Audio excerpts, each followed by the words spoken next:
Oke, good morning students. How are you? Sebelum Miss menjelaskan apa pengertian teks eksposisi, siapa di antara kalian tahu pengertian teks eksposisi? Oke, Miss tunggu jawaban kamu. Oke, teks eksposisi adalah teks yang berisi suatu masalah dengan disertai sejumlah argumentasi dan fakta-fakta. Tahu pengertian fakta kan, Nak? Berdasarkan kenyataan. Argumentasi tahu, Nak? Meyakinkan sesuatu masalah disertai dengan hal sebenarnya. Paham? You understand? Oke, kita akan masuk tujuan eksposisi. Yang pertama, untuk menjelaskan informasi tertentu agar menambah wawasan pembaca. Ketika kamu sudah membuat sebuah teks eksposisi, apa manfaatnya? Nah, apa tujuannya? Kamu harus bisa membuat pembaca itu mendapatkan wawasan, mendapatkan pengetahuan tentang teks eksposisi yang telah kamu buat, yang telah kamu kerjakan. Paham? Oke, selanjutnya kita masuk struktur teks eksposisi.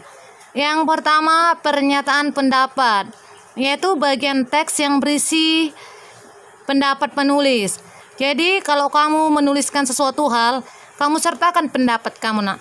Menurut pendapat saya, hal itu sangat baik. Kemudian menurut saya masalah itu harus diselesaikan. Jadi berisi pendapat kamu ya, Nak. Oke, yang kedua, argumentasi, yaitu bagian yang memuat alasan yang bisa memperkuat argumen penulis dalam memperkuat atau menolak suatu gagasan.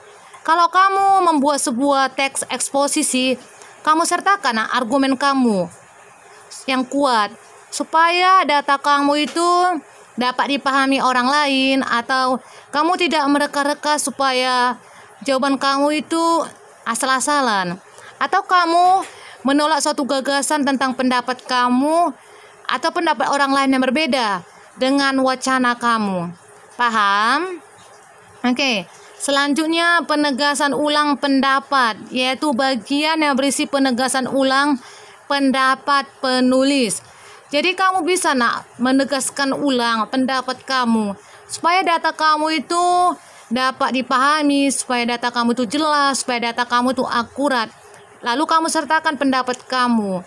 Jadi data kamu itu bisa dipahami oleh banyak orang. Oke, kita akan masuk ciri-ciri teks eksposisi. Yang pertama, teks ini berisi penjabaran informasi dan juga pengetahuan.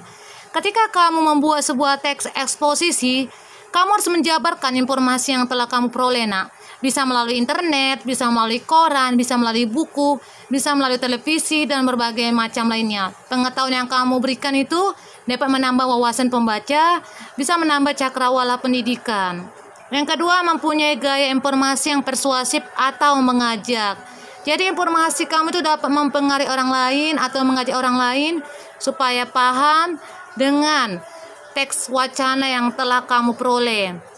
Yang ketiga, penyampaian teksnya jelas dan lugas.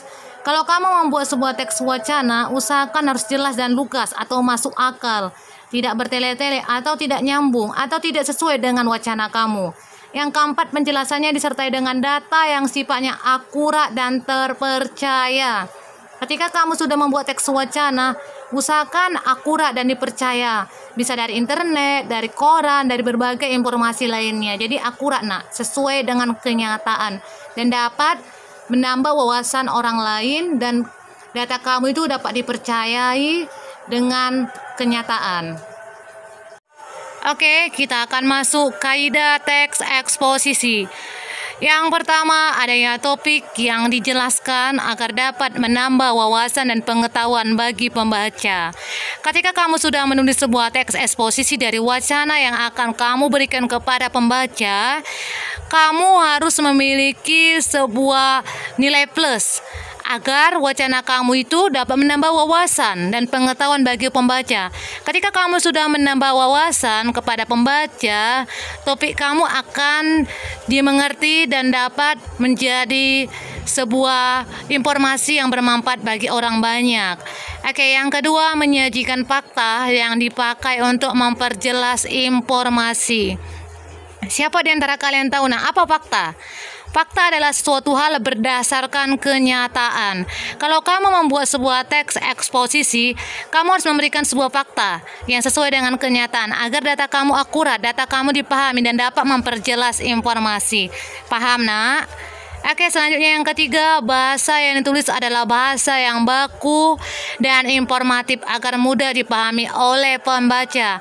Siapa di antara kalian tahu apa bahasa baku? Bahasa baku adalah bahasa resmi, bahasa sesuai dengan ejaan yang disempurnakan. Siapa di antara kalian tahu apa informatif? Informatif adalah memberikan sebuah informasi. Informasi yang akan kamu berikan dalam teks eksposisi kamu harus dapat dipahami oleh pembaca. Jadi kamu harus membuat sebuah bahasa yang sesuai dengan selera redaktur atau selera orang banyak. Nah, harus dapat diminati atau dipahami oleh pembaca. Oke, paham? Selanjutnya, pronomina, sebuah pendapat pribadi yang diungkapkan dalam sebuah karangan. Kalau kamu membuat sebuah teks eksposisi dari wacana yang akan kamu buat, kamu sudah dapat data yang akurat atau data sesuai dengan fakta dari televisi, dari koran, dari majalah, kemudian dari media sosial lainnya, data yang kuat.